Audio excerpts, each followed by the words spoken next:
there. Hey there. Today we're going to be talking all about cover photos and thumbnails. Not these kinds of thumbnails, the kinds of thumbnails that you use across social. It's going to be a great conversation, and we're really hoping that you guys get some value out of it because we're going to do a combination of the tutorial stuff that we love and the strategy side of things. So, because thumbnails are what stop the scroll, and so we want to make that happen. So, my name is Elizabeth Doss. I am a social media consultant, but I'm also an animated GIF maker. So, I do motion graphic design, and I help brands and businesses to use their animated GIFs across social media to build engagement and to brand out their content, like in Instagram stories with little stickers and all of the things. And I am joined today by the illustrious Stephanie Gillis Paulgard, who I believe just received the latte of the morning.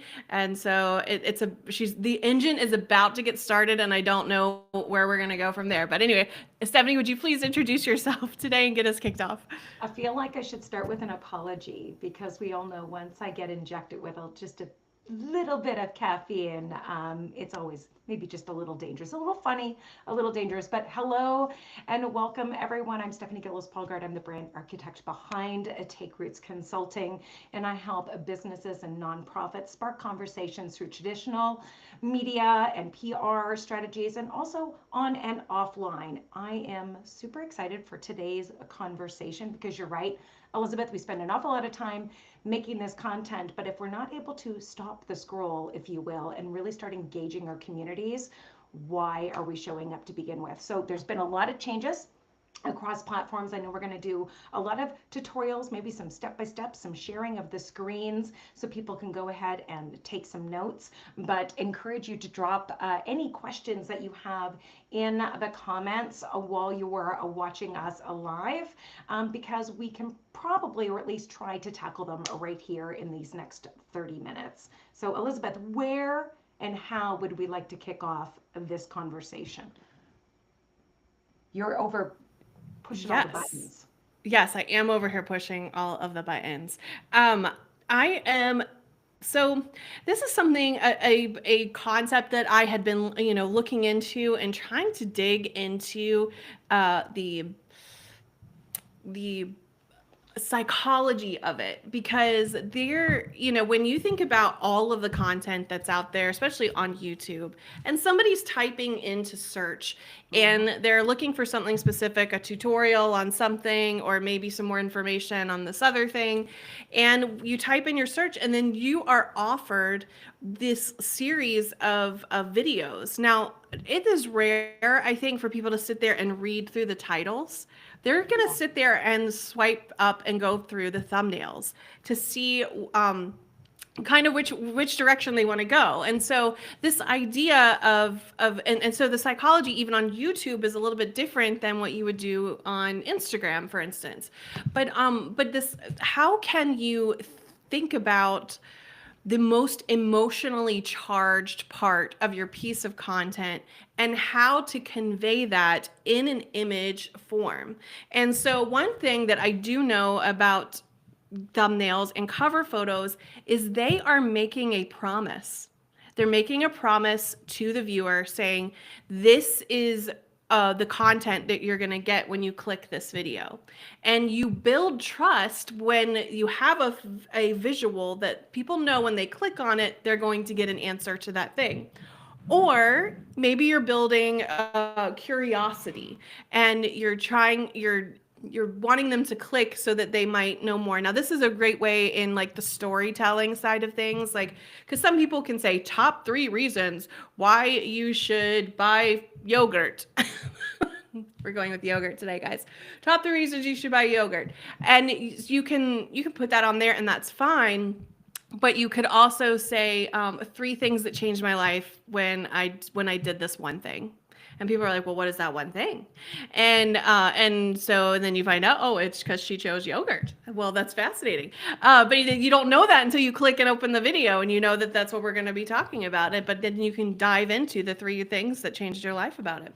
And so it's that idea of the promise and providing the value and building curiosity and revealing part of the mystery in what you're doing. So Steph, I would love to hear your thoughts on that idea of the promise and even like, know, and trust, and how we can work Well, in that. I Yeah. think you already nailed it. It's that building of the trust with that promise of what is going to be delivered.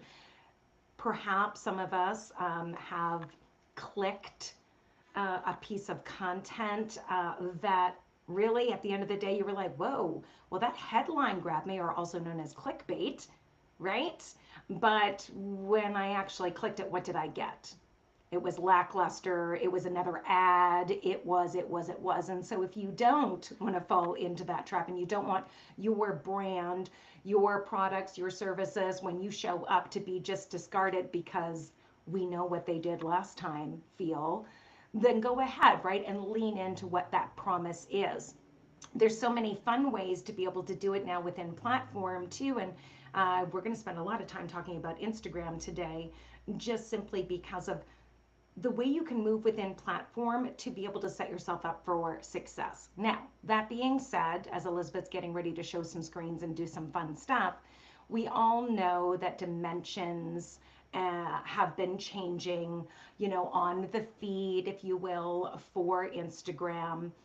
It's important to know what those effective dimensions are, what is the view grid that people are going to be able to see it, and to avoid certain areas on that. So we talk about the safe zones, and where is the safe zone. So even as you're thinking about creating those thumbnails, those cover photos, remember to keep that stuff in mind. Following, or shortly thereafter we close out today's conversation, I'll be happy to share that over on Instagram. We've built out a little bit of a carousel to cheat sheet, if you will, a little guide that was actually produced originally by the creator's account over on, oh, there you go, look at that. It's all there for you right now. So you can do that as a cheat sheet.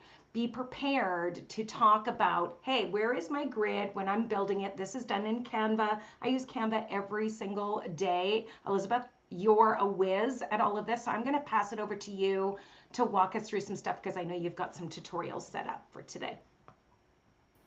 Yes. So I won't spend a whole lot of time here in Canva land, but I did want to let you guys know that we're going to make this available to you in some format. So if you'll check the descriptions or the comment sections on these videos, we'll add a link where you can grab this for yourself.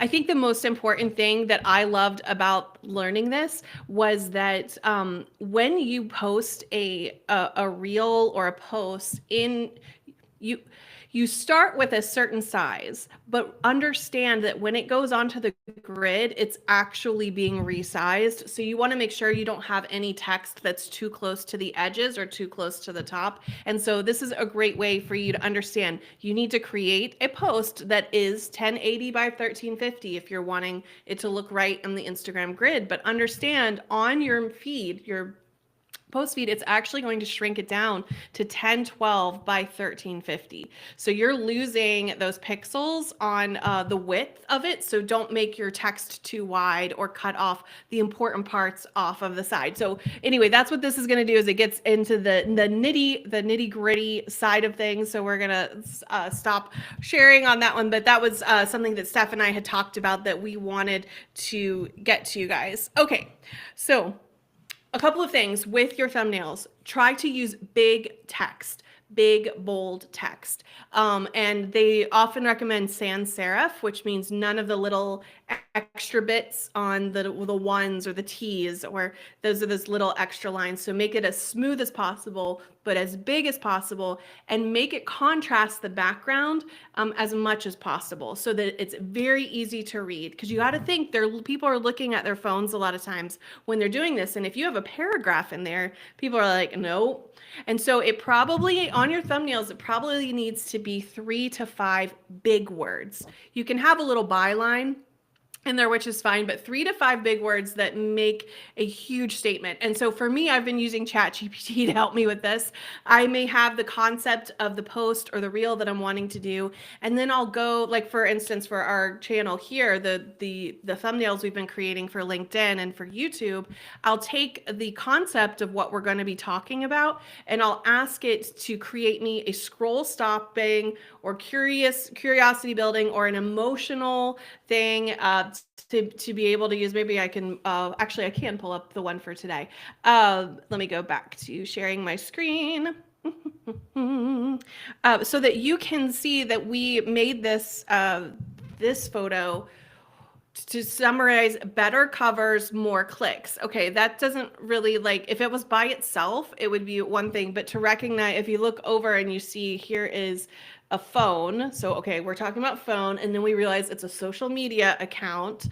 And then these little construction workers are replacing the cover photos, which we're going to get to in just a second. But this idea of how can you quickly grab their attention with this larger text and these things. Now, I've seen where on YouTube where people will create a library of expressions for their face where they're like, or ew, or all these things. They have this library of emotions and they build out templates that they just add a different emotion with it, or a different thing, person pointing towards the thing or them looking at that thing.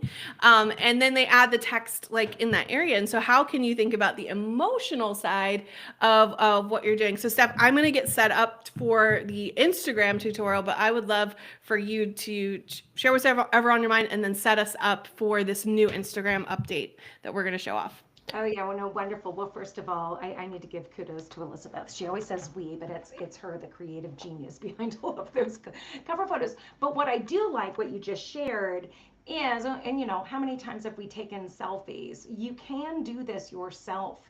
Everyone, with the tool, I mean, certainly your phone, being able to do those emotional photos, dropping them into a tool like Canva to be able to remove backgrounds and drop it on something else that's more branded for you.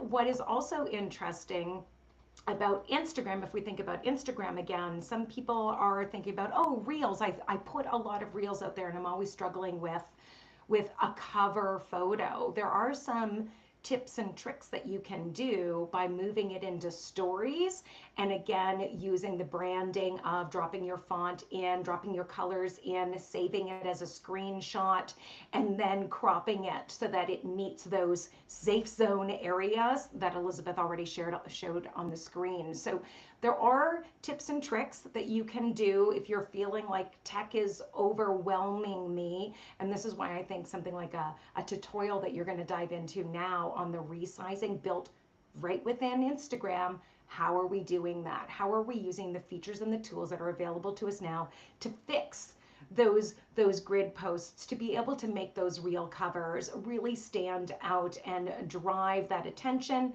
and that engagement? Back over to you, Elizabeth.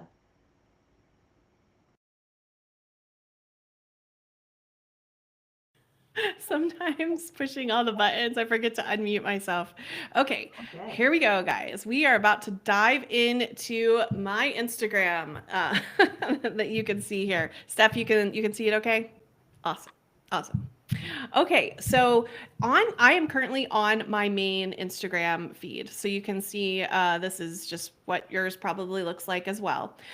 Instagram has given us this new update where we can now change the cover photo of any reel. And you see in the corner here that all of these are reels. This one doesn't have one, so it's just a plain photo. But anytime I've updated a reel, I can change the cover photo. So let's just go into this one right here. And if you tap and hold on your phone, it will pull up this. Now, if you haven't you need to update your phone, you need to update Instagram, and you may need to turn your phone on and back off to make sure you have all of these settings. But if you tap and hold, you'll get this list of things on a reel, and one of them is adjust preview. Now, I can go in to this and and you can move the profile grid. You can do certain things to drag, to edit, to crop here. Like I can make it bigger or smaller. You can see that. But if I click over on cover, this is new, guys. You can add from camera roll and replace that cover photo. So let's go back really quickly and let me find one. Like this particular video does not currently have a cover photo. I just chose a thumbnail from the video itself. So if I tap on it and you click adjust preview and I go over to cover, you can see that it's just pulled it from that specific thing. But if you go down here, I can add a different cover to it, which I'm not going to do.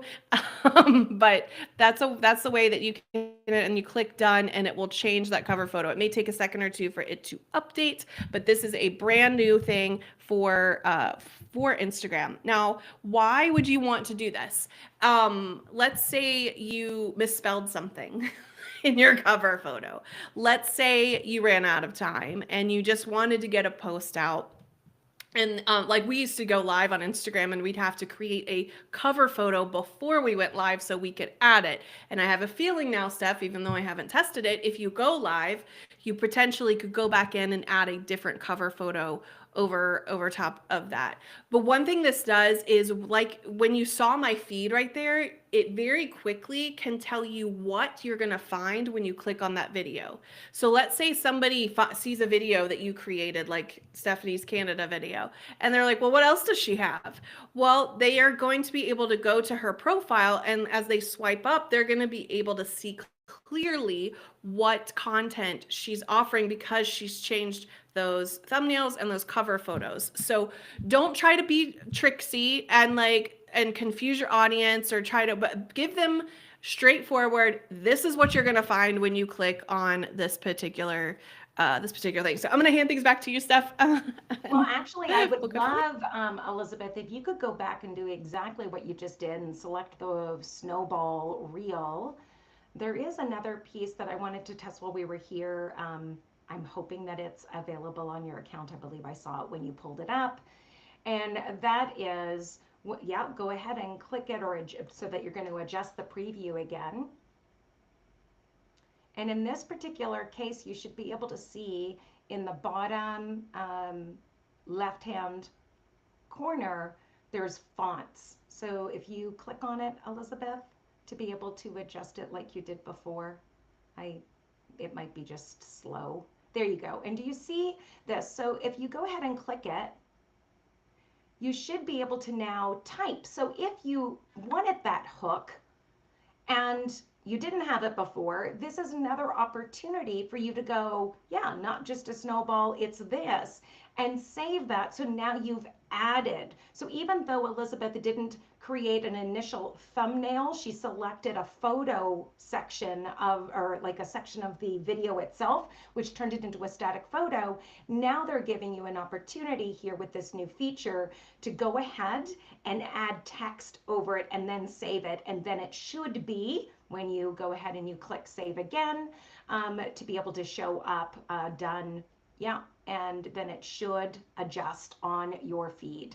It may again take a couple of minutes or do a refresh, but it's that notion of they're building this stuff. There you go. And so they're building these features inside platform to make it super easy for us to go back in, make some updates, maybe change that hook. Maybe when you're looking at the metrics, it wasn't performing like you thought it would. And you can go back in and change it, ask it a question, pique that curiosity, make somebody laugh, share the top tip to, or whatever in your case. What was it? It was yogurt today and not cake pops. But so there are now readily available features within Instagram to make these adjustments in your grid even easier. I just thought people should know that that is also available to them. That's incredible. And I did not know that you could add the text on there. And something that Stephanie you've always said is anytime that you can employ the native tools within a platform, it's going to favor that because it says you're spending more time in our platform using our tools. So that's true anytime something's new or shiny. Try to experiment with it because you will get favor on that side of things. Stephanie, I know that we're not running out of time, but like we're getting lower on time, and I wanted to discuss just very quickly LinkedIn with thumbnails because LinkedIn is leaning into video, but even on your account, thinking through what the video side of things. Now, something that I have seen is that LinkedIn will take the first frame of your video and make that your thumbnail. So even if it's a split second, you may want to consider adding your cover photo as that first uh, section of your LinkedIn video. You might even want to, I think they call it an L cut or jump cut or something. I'm learning all my editing terms, Stephanie, for all the stuff I'm doing. But you can let the audio go ahead and start. Just add that photo very quickly at the beginning. It could be a split second. It does not have to be a huge thing. Now, I know this interrupts the looping part of things. So you could add it to the end and then they don't know that it's looped and all that stuff too. So you can think through that side. But I did want to let you know that cover photos are a thing on LinkedIn. There is no way to change them once you've uploaded your photo or uploaded your video. And so there's none of this after the fact. You've just got to go ahead and do it. Now, YouTube, we know, because we do it every week, because we're going live on YouTube, it chooses its own random thumbnail when we go live. And so after the show, we'll go in and upload the thumbnail that we've created to YouTube. And the way that you do that is in Creator Studio. You can open up your channel, navigate to your studio. It's a separate thing than where your channel is. When you open up Studio, it'll have a list of your videos. And when you click on it, there's a little pencil that's beside it, and you can go in and edit the description. You can edit the thumbnails. One thing I do love about YouTube is if you want to, you can create chapter markers, and you just have to put the timestamp and the name of the chapter. And people can then either fast forward or use the description to jump immediately to the portion of your video that you want. And this is just a service that you could provide for people when you're doing your YouTube side of things. So Stephanie, have you ever on LinkedIn, have you ever changed that first slide?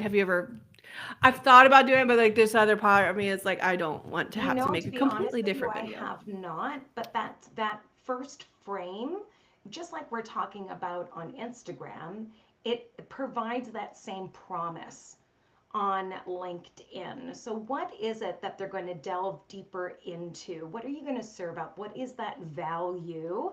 And it could be humor. Like we're always talking about business, and yes, that's wonderful, but what is it? So getting back to that piece is that starting frame. But I have personally not gone in. One, usually because I'm moving too quickly through the things and pressing the buttons and doing the uploads. And I'm like, okay, no, that's good. What we have been learning, as you've already alluded to, Elizabeth, is the difference between being able to just go with what YouTube is pulling out as the thumbnail, and then of course going back in after we film a live and being able to change it out. So it's something to be mindful of, whether that's a regular occurrence that someone's going to do when they're creating their content. I often will do it though on Instagram. If I am uploading something, I can look and see maybe there is a particular point of that video, that reel, that's like, whoa, that's exactly it, or that hits to the very heart of this particular piece of content. And now that we know, once we even select the piece on the video, it comes up as a static, and through the tutorial, we can go back in now and add the words, the text overlay. It's going to make it that much easier. It is true. It is true. And, so I'm working with a couple of different clients, and, one thing that we're looking at is what does this look like in the context of their market, their niche? So I'm working with some real estate agents, and one thing that we are looking at is um, thinking through how can we make these different posts stand out. They do a great job of posting the just listeds and the open houses and all the things, but um, telling how can you use again, the cover photo to build curiosity and make people want to click in. So for instance, we did a video a week ago where we could have just flashed through pictures of the house, but instead we decided to add fall in love with this view. Well, we don't show them the view in the thumbnail. Like you got to click on the video if you want to see what the view actually is. Or saying promising a certain neighborhood. And so listing that instead of giving the street address, giving the neighborhood to say, oh, well, I live in that neighborhood. What's for sale in that neighborhood these days? That, and how can you, do that? And I've seen other like real estate agents, we're not quite to this point because anyway, but it's like, this is what $1 million house in such and such will get you. And that's the cover photo that they use. So again, it builds that curiosity, but what does that look like for the yogurt dealer? And so, you could say, this is something that I think Duolingo does really well with the whole owl situation. I don't know if you guys know, but there was a whole funeral last week. The owl did not make it. And they love telling these stories, but they add this storytelling component to it. So, like this yogurt, I don't know, like Queen Elsa's favorite yogurt. And like tell a joke or something like, but I mean, you can't use Disney or anything, but this idea of how can you get them to want to think about what their curiosity in that realm would be that would get them to click on that thing. I'm all over the place, so I'll hand it back to you, Steph. Yeah, no, I want to build on it for in another way, going back to Instagram. Now, while we've talked a lot about the cover photos and the thumbnails, that's a way to stop that scroll and get people curious or laugh or peak like all the emotions, if you will.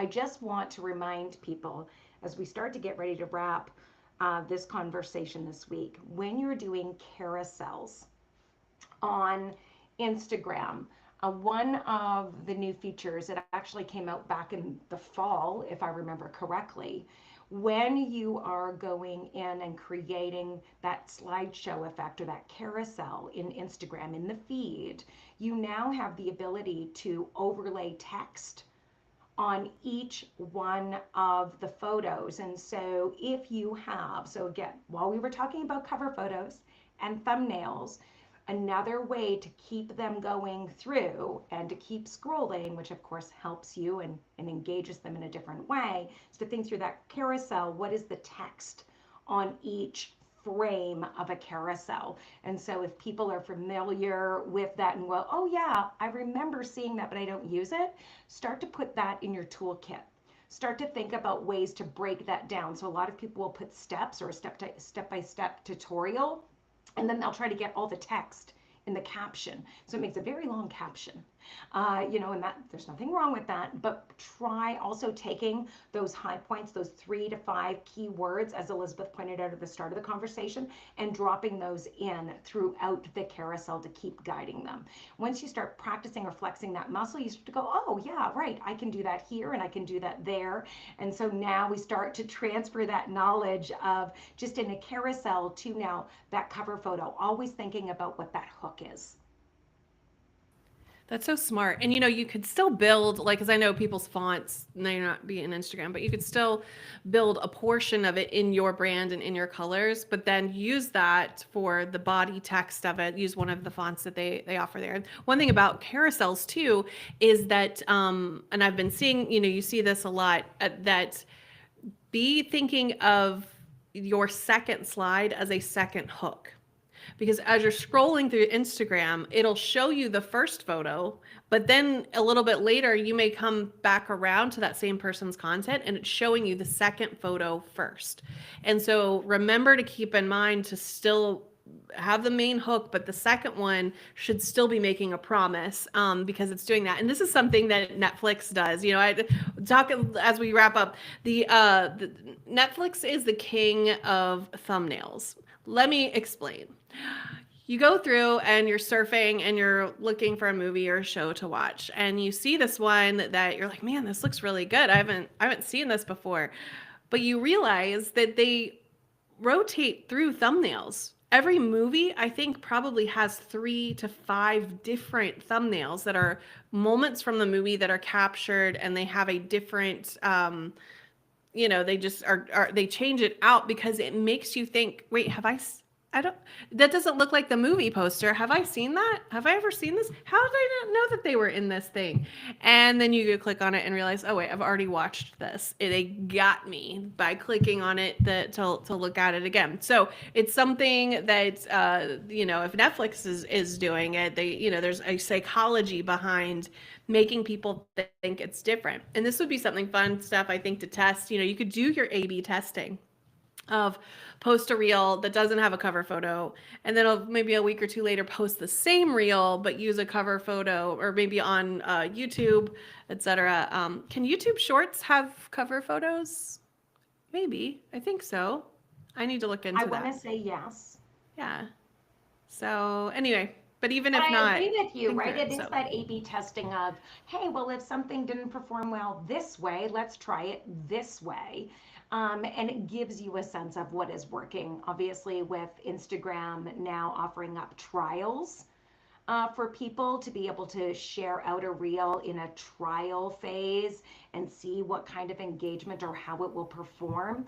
I've tried it a few you times. have? And yeah, and it takes a little while, as they suggest, right, for it to be able to give you the feedback as to whether or not, because they're serving it up to people that don't follow you, and whether or not it will So hit, if you I will, it will take a personally while. still don't have that feature. I still don't Mm. have the trial thing, but my clients do. It shows up in their stuff. So I'm like, Play I'm with it over waiting.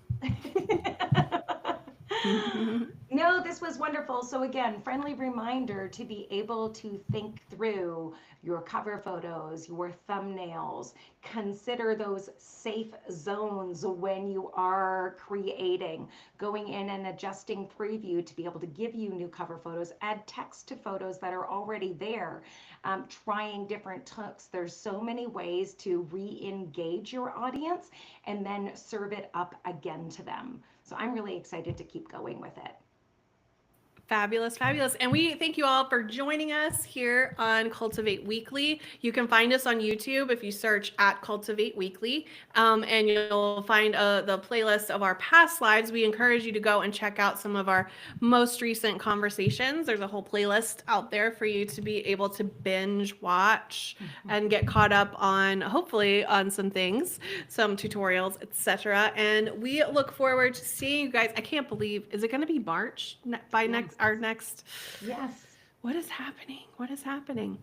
But we'll let you guys know what the topic for next week is going to be. And if you'll stay tuned on all of our channels, follow Stephanie over on most social media platforms at Take Roots PR. And you can find me at Izzy Inc. on all platforms. We would love to hear from you. We would love to hear topic ideas, things that you guys are like, please talk about this. I need to know more about how to do that. And we would love to help you out with that. So anything else from you, Steph, today as we wrap up? Just want to remind everybody, as you're creating, we love to cheerlead. So feel free to tag us. We'd love to see what you're working on. And as Elizabeth said, if there are hard-hitting questions that you'd like us to try and tackle right here weekly on Cultivate, go ahead, DM us, drop them in questions in the comments, and we will add them to our list. So all the best, everybody. Keep creating, and cups up.